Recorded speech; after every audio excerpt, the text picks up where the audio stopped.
हर हर महादेव भोला शंकर, हर हर महादेव भोला शंकर।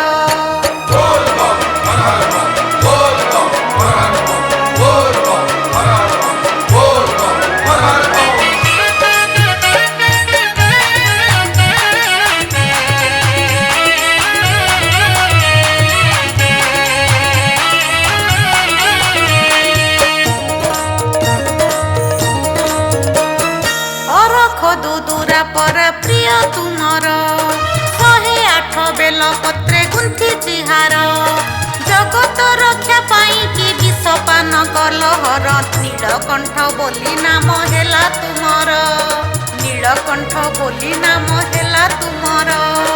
कलसी रे जल भरी कांधरे बाउंगी धरी, जल नहीं जाऊची मु तुम मंदिर, जल नहीं जाऊची मु तुम मंदिर।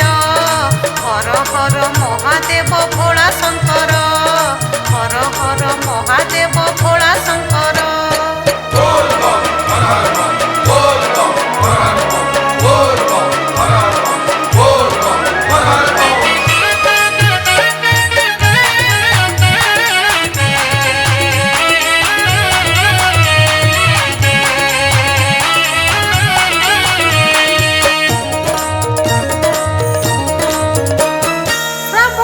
बरसुची बरसा धार, भिजी भिजी जाऊची मु तुम मंदिर, सर्वदेवा देवी पूजुछंती पयर, दर्शन पाई कि मुनि ऋषि व्याकुल, दर्शन पाई कि मुनि ऋषि व्याकुल।